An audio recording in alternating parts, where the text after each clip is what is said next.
बिस्मिल्लाहिर्रहमानिर्रहीम। अस्सलाम वालेकुम स्टूडेंट्स आज का लेक्चर हम स्टार्ट करते हैं। हम इंटीग्रेशन पढ़ रहे थे यूनिट नंबर 6 में। तो इंटीग्रेशन से रिलेटेड फार्मूलाज हमने बहुत सारे डिराइव किए। तो जो कुछ आपने प्रीवियसली पढ़ा है उम्मीद है वो आपके जहन में होगा, क्योंकि आगे जो क्वेश्चन सॉल्व होंगे ये टॉपिक या नेक्स्ट टॉपिक, उनमें उनका बहुत ज़्यादा यूज़ होता है। तो आपको फिर वो टॉपिक समझना आसान हो जाता है जब आपको फार्मूलाज याद होते हैं। तो students, integration using partial fractions आपने क्लास 10th में पढ़े हैं। क्लास 10th में इसका चैप्टर है, वहाँ आप पार्शियल फ्रैक्शन सॉल्व करते हैं। तो आज का लेक्चर समझने के लिए मुझे उम्मीद है कि अक्सर स्टूडेंट्स को वो मेथड याद होगा। अगर आपको प्रॉपर पूरा याद ना भी हो तो आइडिया होता है कि पार्शियल फ्रैक्शंस कैसे सॉल्व होते हैं, और उनका याद रखना ज़रूरी भी है, क्योंकि यहाँ पर तो आप उनकी इंटीग्रेशन करोगे, सीखा वहाँ से होगा। अगर नहीं भी सीखा तो आज के मेथड में हम पूरी तरह से डिस्कस करेंगे पार्शियल फ्रैक्शंस को। तो स्टार्ट करते हैं students. Partial fractions, decomposing a proper rational fraction into a group of simple fractions. Partial fraction का मतलब होता है कि किसी प्रॉपर रैशनल फ्रैक्शन को दूसरे छोटे सिंपल फ्रैक्शंस में डिवाइड करना, दो या दो से ज़्यादा। तो एक ही फ्रैक्शन के जब हम दो या दो से ज़्यादा फ्रैक्शंस बनाते हैं उनको कहा जाता है partial fractions. Partial means parts, तो फ्रैक्शन के पार्ट्स, हिस्से बनाने को कहेंगे पार्शियल फ्रैक्शंस। तरीका क्या होगा कि अगर आपके पास एक रैशनल फ्रैक्शन है, रैशनल फ्रैक्शन की डेफिनेशन आपने फंक्शन वाले चैप्टर में पढ़ी है कि जिसे रैशनल फ्रैक्शन या फंक्शन कहते हैं। उसमें आपके पास एक फंक्शन ऊपर होता है और एक नीचे, न्यूमरेटर और डिनोमिनेटर में। तो करना क्या है कि आपके पास जो डिनोमिनेटर है उसके आपने फैक्टर्स बनाने हैं। फैक्टर्स लीनियर भी हो सकते हैं, मींस पावर 1 में, या क्वाड्रेटिक जिसमें वेरिएबल की हाईएस्ट पावर 2 हो। उन फैक्टर्स का पहले तो इंटीग्रेट होना ज़रूरी है कि वो फैक्टर्स इंटीग्रेट हो सकें, ऐसे फैक्टर्स आपने बनाने हैं। और उसके बाद 5 केसेस हैं फैक्टर्स, पॉसिबल फैक्टर्स जो आपके पास आएंगे। सबसे पहले linear non repeated factors. Linear factors जिसमें पावर आपके पास 1 होगी, मीन्स फैक्टर्स होंगे x के, तो और आपके पास x की पावर जो है वो 1 होगी। ये number 1। Number 2, linear repeated factors, मतलब एक ही फैक्टर 2 दफ़ा आ रहा है और उसकी पावर 2 या 3 है। सपोज x + 1 का स्क्वायर या x + x - 2 का क्यूब, तो इन्हें कहते हैं linear repeated factors. Linear and quadratic factors के एक ही डिनोमिनेटर में आपके पास लीनियर भी है और क्वाड्रेटिक भी है। Quadratic means highest power 1। और उसके बाद fourth, quadratic non repeated factors के सिर्फ आपके पास क्वाड्रेटिक फैक्टर्स हों, x² + 1, x² - 2x + 1, ये आपके पास फैक्टर्स होंगे क्वाड्रेटिक फैक्टर्स। और उसके बाद क्वाड्रेटिक रिपीटेड फैक्टर्स के क्वाड्रेटिक भी हों और फिर वही फैक्टर 2 या 2 से ज़्यादा दफ़ा रिपीट हो रहा हो,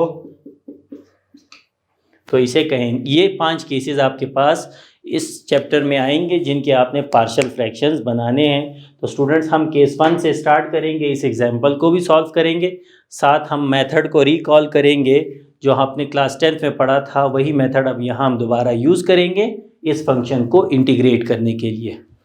पार्शियल फ्रैक्शन का मेथड अगर आपने पहले पढ़ा है तो आपको पता होगा कि ये मेथड काफ़ी लेंथी होता है।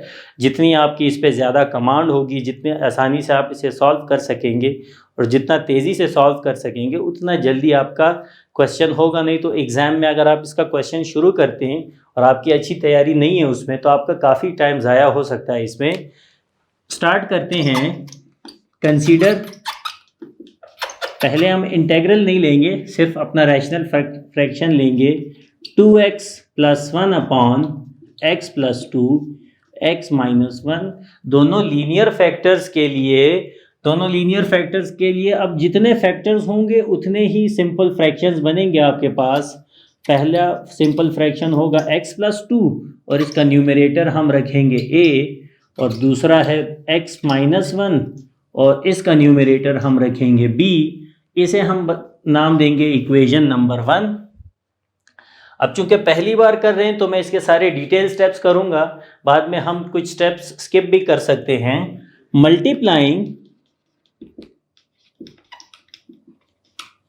x प्लस 2 x माइनस 1, जो इसके डिनोमिनेटर में हो वो सारा ऑन बोथ साइड्स। तो जब आप यहां मल्टीप्लाई कर देंगे x प्लस 2 और x माइनस 1 को, तो देखें क्या होगा।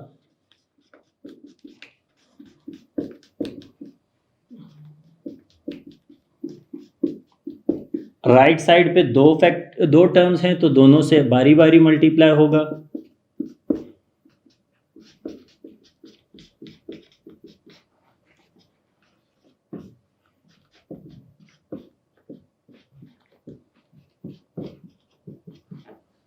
तो इससे होगा क्या कि यहाँ तो दोनों टर्म्स कट जाएंगी और फैक्टर्स कट जाएंगे, 2x प्लस 1 बचेगा।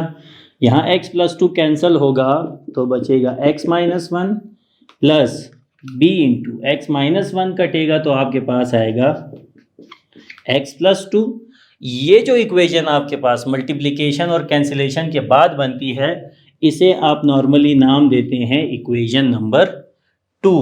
उसके बाद जब आपके पास लीनियर फैक्टर्स हैं तो इनकी x की वैल्यूज निकाल के इससे हम अपने इक्वेशन नंबर 2 में पुट करेंगे। नंबर 1, पुटिंग x प्लस 2 को 0 के इक्वल रखेंगे। तो अगर x प्लस 2 0 हो तो आपके पास x की वैल्यू बनेगी -2। ये वैल्यू आप पुट करेंगे इन इक्वेशन 2। तो जहां x है वहां -2,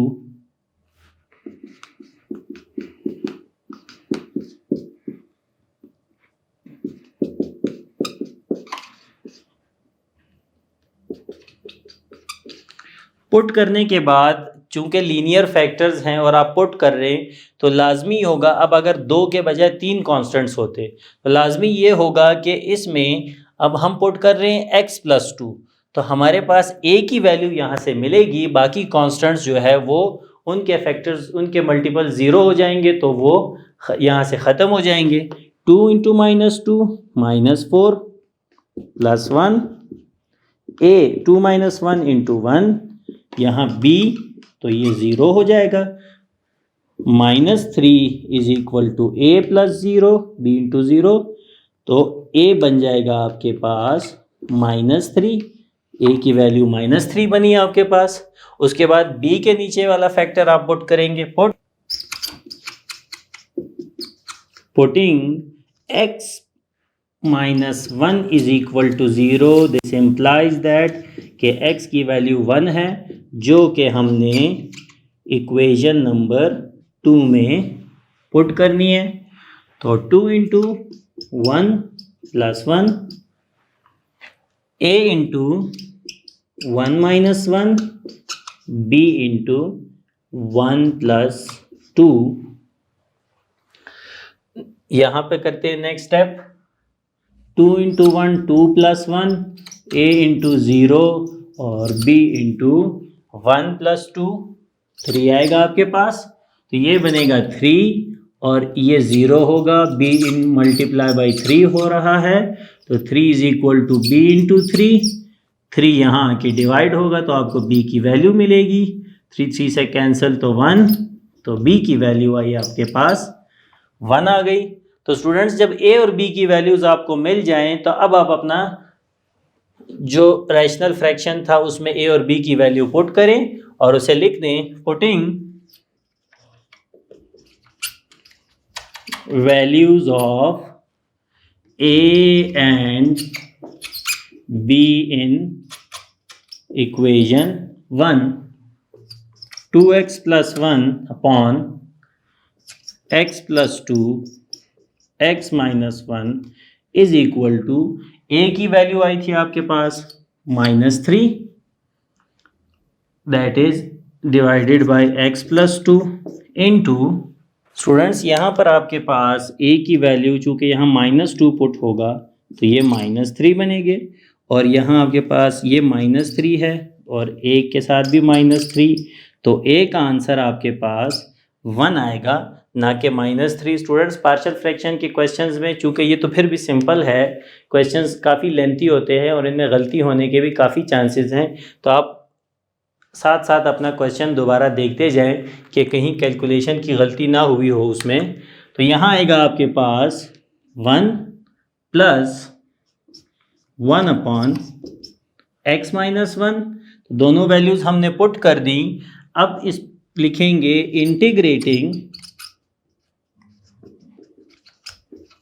with respect to x on both sides, तो ये होगा 2x + 1 x + 2 x-1 into dx 1/x + 2, दोनों को अलग अलग इंटीग्रेट करेंगे।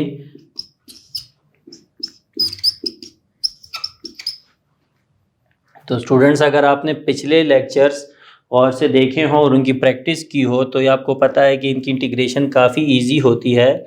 x + 2 का डेरिवेटिव होता है 1, तो नीचे फंक्शन ऊपर डेरिवेटिव, तो इसका इंटीग्रल बनेगा natural log of x + 2 plus इसका भी 1 बनेगा और ऊपर 1 मौजूद है, तो natural log of x-1 plus constant of integration.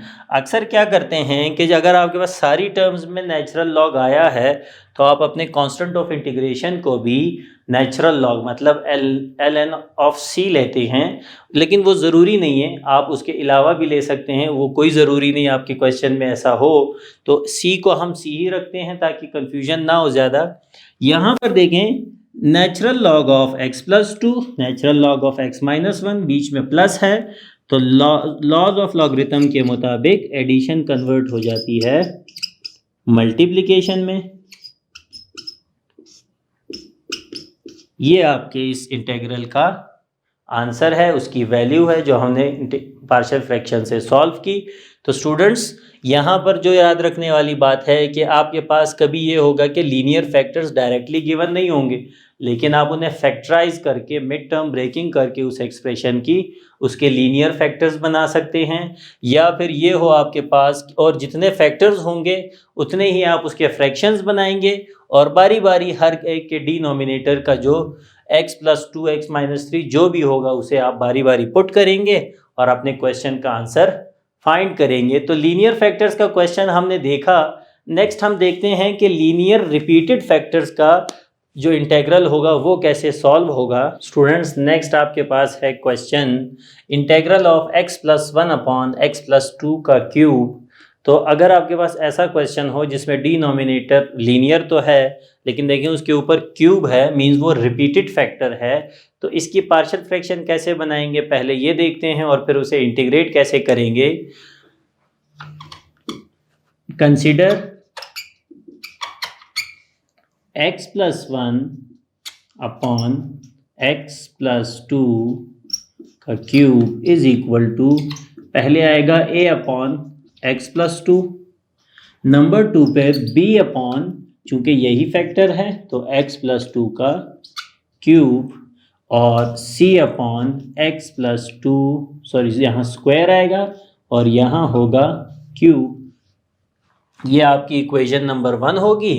तो मल्टीप्लाई, चूंकि एक ही डिनोमिनेटर है उसी से करेंगे, मल्टीप्लाइंग बाय x + 2 का क्यूब ऑन बोथ साइड्स, तो ये बनेगा आपके पास। अब यहाँ तो पूरा कैंसिल हो जाएगा, x + 1 रह जाएगा, यहाँ 1 टाइम है और आप क्यूब से मल्टीप्लाई कर रहे हो तो x + 2 का स्क्वायर रह जाएगा, यहाँ स्क्वायर में है तो वो कैंसिल हो के सिर्फ 1 पावर में रह जाएगा, और यहाँ क्यूब पूरा कैंसिल होगा तो आपके पास आएगा c, और ये आपकी इक्वेशन नंबर बनेगी 2। स्टूडेंट्स, इक्वेशन नंबर 2 बनाने के बाद चूंकि लीनियर फैक्टर एक ही है वही रिपीट हो रहा है, तो हम एक दफ़ा तो लीनियर फैक्टर्स में जो हमने किया वही स्टेप करेंगे कि put x + 2 is equal to 0 तो x की वैल्यू जो पुट होगी वो बनेगी -2, यहाँ बनेगा -2 + 1 a इंटू -2 + 2 का स्क्वायर b इंटू -2 + 1 + c, यहाँ पे 2 आएगा।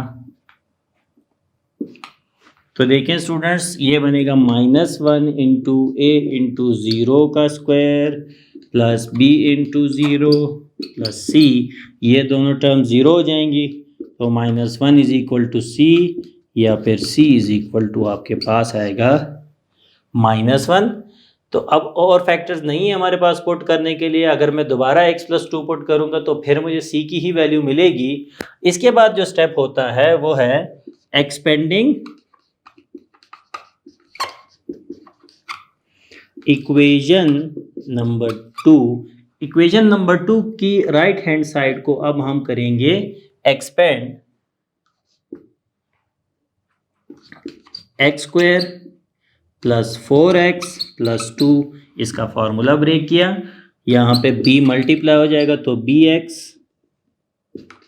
+ 2b + c, और x + 1 a भी अंदर मल्टीप्लाई कर देंगे तो ax² + 4ax + 2 + bx + 2b + c। उसके बाद राइट हैंड साइड पे हम इसकी स्टैंडर्ड फॉर्म बनाने के लिए पहले हाईएस्ट पावर में जो टर्म्स होंगी उसे लिखेंगे, फिर उसके नीचे वाली पावर्स लिखेंगे। तो सबसे बड़ी पावर जो है वो स्क्वायर है, ax² एक दफ़ा आया, उसके बाद x की 2 टर्म्स हैं तो लिखेंगे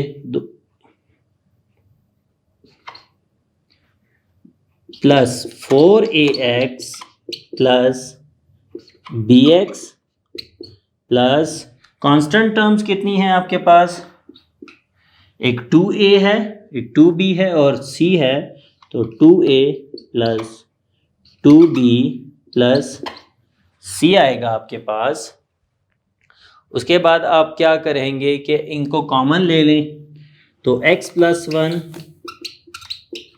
ax² तो अकेला है, यहाँ आएगा 4a + b कॉमन x, और यहाँ पे 2a + 2b + 2c, ये पूरा एक कांस्टेंट टर्म है, इसको इकट्ठा लिख लेते हैं।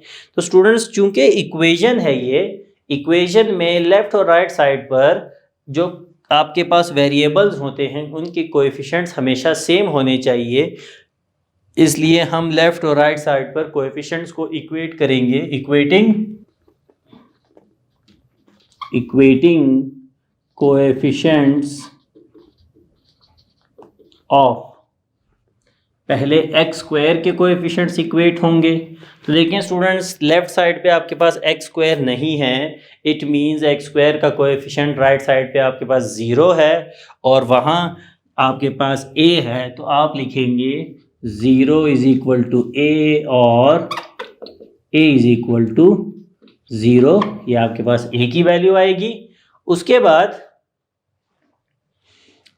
x के कोएफिशिएंट्स इक्वेट करेंगे,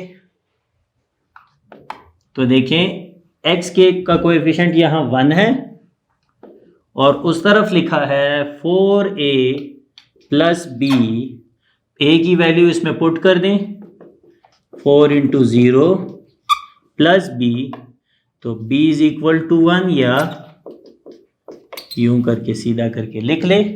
तो a, b और c जब तीनों कांस्टेंट्स की वैल्यूज आ गई, अब इक्वेशन 1 में पुट करेंगे, putting values of a, b and c in equation 1, तो ये आपके पास बनेगा x + 1 / x + 2 का क्यूब = a की वैल्यू है 0, b की वैल्यू आपके पास 1 है, प्लस c की वैल्यू है आपके पास -1।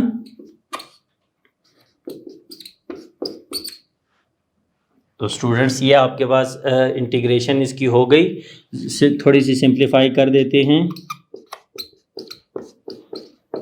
ज़ीरो वाली टर्म नहीं लिखेंगे, 1/x + 2 का स्क्वायर माइनस 1/x + 2 का cube, integrating on both sides with respect to x,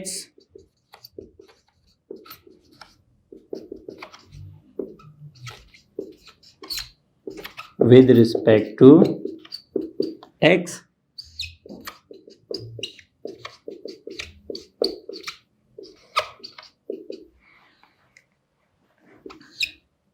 one upon x + 2 का square into d x minus 1/x + 2 का क्यूब इंटू डी एक्स। तो स्टूडेंट्स यहाँ पे जो फॉर्मूला अप्लाई होगा वो है कि फंक्शन की पावर n, साथ में फंक्शन का डेरिवेटिव जो कि 1 आ रहा है वो मौजूद है, इसलिए इस फंक्शन को ऊपर ले आएंगे, x + 2 होल पावर -2, साथ में डेरिवेटिव भी है वो 1 है, इंटू डी एक्स माइनस यहाँ x + 2 की power -3 into 1 into d x. तो स्टूडेंट्स फंक्शन मौजूद है, साथ में उसका डेरिवेटिव, तो f(x) की पावर में n में +1 और डिवाइडेड बाय n+1, तो इंटीग्रेशन में आएगा x + 2 power -2 + 1 divided by -2 + 1 minus x + 2 की power -3 + 1 divided by -3 + 1 plus constant of integration. इसे फर्दर सिंप्लीफाई करते हैं तो ये आपके पास आएगा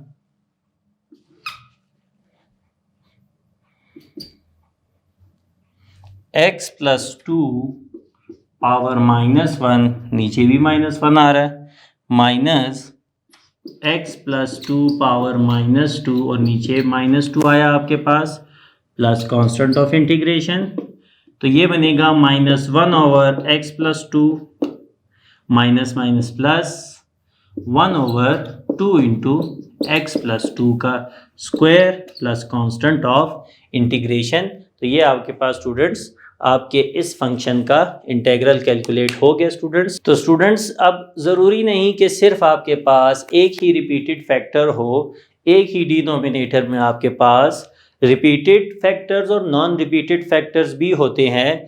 तो जो नॉन रिपीटेड होंगे उन्हें भी आप कांस्टेंट ABC ही देंगे, फिर उसके बाद जो रिपीटेड होंगे उनके लिए पहले एक कांस्टेंट, फिर उसकी हायर पावर, फिर उससे हायर पावर के लिए अलग कांस्टेंट। जब तक वो लीनियर कांस्टेंट्स आप पुट कर सकते हैं वो पुट करेंगे, और जब आपके पास पुट करने के लिए कुछ नहीं होगा तो फिर आप उसे एक्सपेंड करके उसमें कोएफिशिएंट्स इक्वेट करके आप बाकी कांस्टेंट्स की वैल्यूज़ फाइंड करेंगे। तो पार्शियल फ्रैक्शन में सबसे मेन गोल जो होता है वो इन कांस्टेंट्स की सही सही वैल्यूज़ फाइंड करना है। एक दफ़ा जब आपने इसमें पुट कर दी तो यहाँ पर आपके पास बहुत इजी इंटीग्रल्स बच जाते हैं। अगर बहुत मुश्किल भी होंगे तो वो क्वाड्रेटिक होंगे। हमने पिछले एक्सरसाइज में जितने भी क्वाड्रेटिक डिनोमिनेटर्स देखे उन्हें इंटीग्रेट करना हमें आना चाहिए अब, तो इसलिए यहाँ पे इंटीग्रेशन बहुत इजी होती है। जो मुश्किल टास्क होता है वो इस पार्शियल फ्रैक्शन को सॉल्व करना होता है। हम अपनी नेक्स्ट फ्रैक्शन देखते हैं जिसमें लीनियर और क्वाड्रेटिक फैक्टर्स होंगे हमारे पास। स्टूडेंट्स नेक्स्ट आपके पास है क्वेश्चन नंबर 4, जिसमें केस नंबर हम पढ़ेंगे केस 3। केस 1 और 2 हमने देख लिए, पहले में सिर्फ लीनियर फैक्टर्स थे, दूसरे में लीनियर रिपीटेड फैक्टर्स थे हमारे पास। केस 3 है कि जिसमें लीनियर एंड क्वाड्रेटिक फैक्टर्स आपके डिनोमिनेटर में हों, तो ऐसे पार्शियल फ्रैक्शन को कैसे हम पहले तो रिजॉल्व करेंगे और फिर उसे हम इंटीग्रेट करेंगे। तो कंसिडर करते हैं x² + 2x + 3 x + 5 x² + 3 = a/x + 5। Linear factor के ऊपर तो आपके पास एक ही कांस्टेंट आएगा, लेकिन जो क्वाड्रेटिक फैक्टर होगा उसके न्यूमरेटर में आप लिखोगे दो कांस्टेंट्स, एक x का मल्टीपल और एक सिर्फ कांस्टेंट। तो bx + c आपके पास दो कोएफिशिएंट्स आएंगे ऊपर, इसे इक्वेशन नंबर 1 कह देते हैं। Multiplying by x + 5 × x² + 3 on both sides. यहाँ बचेगा x square plus 2x plus 3a into x square plus 3 plus bx plus c into x plus 5। यहाँ से पहला कैंसिल होगा तो ये बचेगा और यहाँ से ये कैंसिल होगा तो x प्लस 5 बच जाएगा। ये आपका इक्वेशन नंबर 2। उसके बाद put x plus 5 is equal to 0, क्योंकि एक लीनियर फैक्टर है तो उसे हम पुट करेंगे तो ये बनेगा x इज इक्वल टू -5। किस में पुट कर रहे हैं स्टूडेंट्स? इक्वेशन नंबर 2 में। तो जहाँ जहाँ x है वहाँ पुट होगा -5 का स्क्वायर प्लस 2 इंटू -5 प्लस 3 और a इंटू -5 का square plus 3 plus b into -5 plus c into -5 plus 5। अब इस टर्म पे हमें ज़्यादा टाइम वेस्ट करना नहीं चाहिए क्योंकि यहाँ ये 0 हो जाएगा, उसे हम डायरेक्ट 0 लिख देंगे। ये बनेगा प्लस 25 माइनस 10 प्लस 3 और ये आएगा a into 25 plus 3।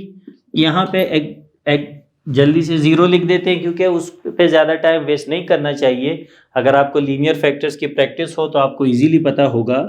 25 plus 3 28 minus 10 आपके पास आएगा 18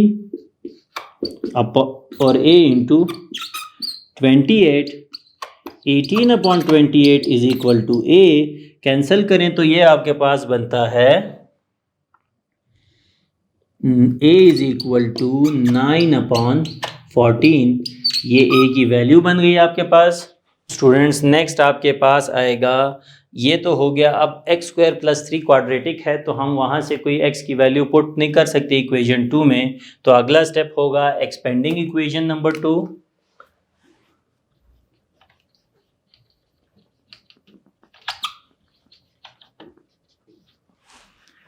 x square plus 2x plus 3 right side पे होगा a into x square plus 3a और अगले ब्रैकेट में बाइनोमियल्स हैं तो bx square plus 5bx plus cx plus 5c ये आएगा आपके पास स्टूडेंट्स। अब क्वाड्रेटिक टर्म्स को पहले लिख लेते हैं, उसके बाद linear terms 5bx plus cx और फिर constant terms.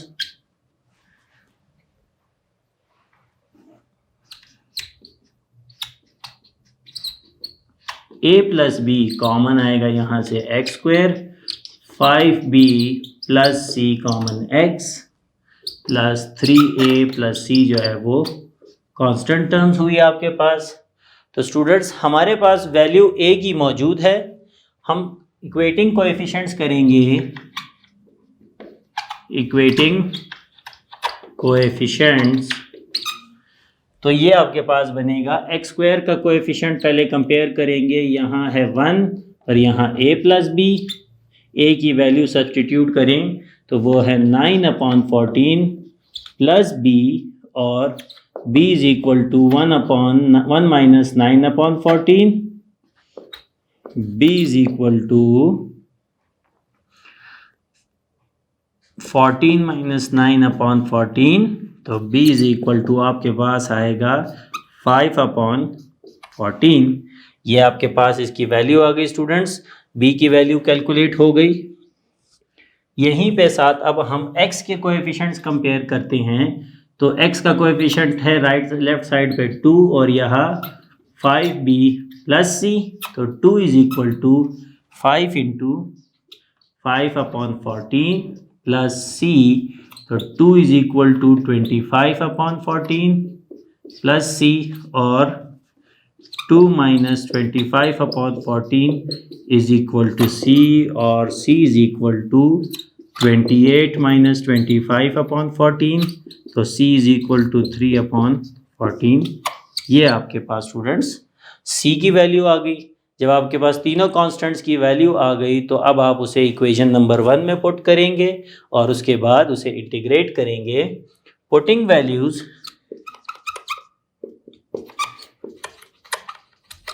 Of a, b and c in equation number 1 for x square plus 2x plus 3 upon x plus 5 into x square plus 3। सबसे पहले a की वैल्यू है 9 upon 14 upon x plus 5 plus b की value है आपके पास 5 upon 14 और ये 3 upon 14। 5 upon 14 into x plus 3 upon 14 divided by x square plus 3। Further simplification करेंगे तो ये बनेगा आपके पास 9 upon 14 into x plus 5 plus यहाँ इनका डिनोमिनेटर सेम है तो एलसीएम 14 आएगा और ऊपर बनेगा 5x plus 3 upon x square plus 3। तो 14 नीचे आ जाएगा। Now x square plus 2x plus 3 upon x plus 5 into x square plus 3 is equal to एक बनता है 9 upon 14 into x plus 5 plus 5x upon 5x plus 3 upon x square plus 3 आपके पास बनेगा students. तो अब देखें स्टूडेंट्स, यहाँ इसकी इंटीग्रेशन तो आपके पास इजीली हो जाएगी, लेकिन इसे इंटीग्रेट करने का मेथड हमने प्रीवियस लेक्चर में पढ़ा था, जहाँ हम दो डिफरेंट कांस्टेंट्स ले लेते थे और उससे इसे इंटीग्रेट करते थे।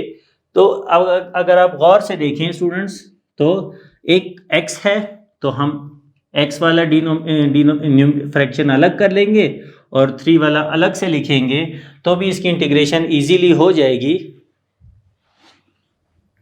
Integrating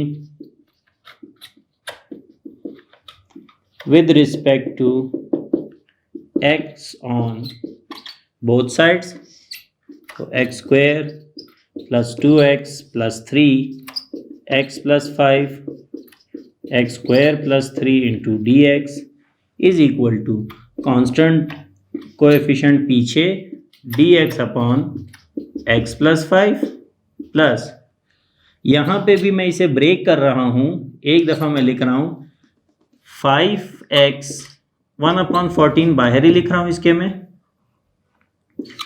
x square plus 3 into d x plus 3 के लिए अलग से लिखूंगा 3 upon x square plus 3 into d x. इसकी इंटीग्रेशन इजीली हो जाती है। इसकी इंटीग्रेशन जो है उसके लिए ऊपर आपके पास कोएफिशिएंट होना चाहिए 2, क्योंकि एक्स स्क्वायर का डेरिवेटिव बनता है 2x, तो हमारे पास ऊपर 2x होना चाहिए। तो स्टूडेंट्स नेक्स्ट आपके पास आएगा 9 अपॉन 14। ठीक है स्टूडेंट्स, इसको इंटीग्रेट नहीं कर रहे, अभी लिखते हैं ऐसे ही, फिर एक साथ इंटीग्रेट करेंगे। प्लस 5 बाहर आ जाएगा 5 अपॉन 14, लेकिन मुझे यहाँ 2x चाहिए, तो divide and multiply by 2x x square plus 3 into d x plus 3 आपके पास आएगा बाहर, तो ये बनेगा dx अपॉन, तो स्टूडेंट्स यहाँ एक्स स्क्वायर है, इसे हम लिखते हैं 3 प्लस एक्स स्क्वायर। तो ए स्क्वायर प्लस एक्स स्क्वायर जब डिनोमिनेटर में हो उसका इंटेग्रल आपके पास बनता है टेंजेंट इनवर्स, लेकिन टेंजेंट इनवर्स के लिए यहाँ आपके पास रेडिकल 3 होना चाहिए, और रेडिकल 3 यहाँ पर,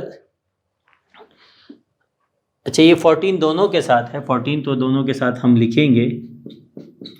ठीक है स्टूडेंट्स, उसके लिए क्या है कि ये 3 तो बाहर है, आपके पास ए स्क्वायर प्लस एक्स स्क्वायर होगा, तभी इसे आप इंटीग्रेट कर सकते हैं। तो देखें क्या करेंगे, तो यहाँ पे हम लिखते हैं रेडिकल 3 का स्क्वायर, तो ये इसकी भी इंटीग्रेशन अब हो जाएगी। ये लिखा है 9 upon 14 into natural log of x plus 5 plus ये बनेगा 5/28 इंटू नेचुरल लॉग। अब नेचुरल लॉग ले सकते हैं क्योंकि नीचे फंक्शन है, ऊपर उसी का डेरिवेटिव मौजूद है। Natural log of x square plus 3 plus 3 as it is, तो यहाँ 3/14 है, 3/14 एज इट इज़। यहाँ पर टेंजेंट इन्वर्स का फॉर्मूला लगेगा, तो टेंजेंट इन्वर्स का फॉर्मूला होता है 1/a into tangent inverse of x/a plus constant of integration आ जाएगा। थोड़ा सा सिंप्लीफाई करते हैं तो ये 9/14 ये आप इसकी पावर में लिख सकते हो क्योंकि लॉग के पीछे है, तो natural log of x plus 5 की पावर 9/14 होगा plus natural log of x square plus 3 की पावर 5/28 और यहाँ आपके पास आएगा, इसको जब आप रैशनलाइज करेंगे तो ये बनेगा radical 3/14 into the tangent inverse of x/3 plus c। तो देखें स्टूडेंट्स, आपके पास तकरीबन इंटीग्रेशन हो गई। एक लॉग का थ्योरम आप लगा दें, बीच में एडिशन है, तो ये बनेगा आपके पास लॉग ऑफ x प्लस 5 की पावर 9/14 और x स्क्वायर प्लस 3 की power 5/28 plus radical 3/14 into tangent inverse of x/3। ये स्टेप बिल्कुल भी ज़रूरी नहीं है कि आपको लॉग के भी थ्योरम्स आने चाहिए। आप आंसर यहाँ तक भी लिखेंगे तो आपका आंसर बिल्कुल ठीक है, यहाँ तक भी लिखते हैं तो भी आपका आंसर बिल्कुल ठीक है। सिर्फ इसकी सिंप्लीफिकेशन हो जाए तो ये आंसर यहाँ तक भी ठीक है। ज़रूरी नहीं कि आप खुद को कंफ्यूज करें कि लॉग में क्यों मेरा आंसर आ रहा है और वो बुक वाले आंसर से थोड़ा सा डिफरेंट है, लेकिन ये बनता बाद में तो उसी तरह का ही आंसर है। अब बीच में एडिशन है तो ये मल्टीप्लाई होंगे, अगर सब्ट्रैक्शन आती बीच में तो डिवाइड होते, लेकिन उसकी ज़रूरत नहीं है। आप यहाँ तक भी आंसर लिखेंगे तो भी आपका आंसर बिल्कुल करेक्ट कंसिडर होगा क्योंकि मेन फोकस पार्शियल फ्रैक्शन और इंटीग्रेशन का है और वो आप कर रहे हैं। तो स्टूडेंट्स यहाँ पर पहले 3 केसेस हमने पढ़ लिए, linear factors, repeated linear factors और क्वाड्रेटिक एंड लीनियर फैक्टर्स वाला क्वेश्चन भी हमने कर लिया। एक्सरसाइज में इससे रिलेटेड और क्वेश्चंस भी हैं। कुछ क्वेश्चंस में डायरेक्ट आपको आंसर फैक्टर्स नहीं पता चलते, या तो आप फैक्टराइज करके उनको निकालते हैं, चाहे वो लीनियर हो या रिपीटेड हो या आपके पास क्वाड्रेटिक हो। पहले आपको फैक्टराइज करना पड़ता है, उसके बाद पता चलता है कि पार्शियल फ्रैक्शन इसकी कैसी होगी। नेक्स्ट क्लास में हम फिर इंशाल्लाह इसके अगले 2 केसेस पढ़ेंगे। उम्मीद है आज का लेक्चर समझ आया होगा। थैंक यू स्टूडेंट्स, अल्लाह हाफ़िज़।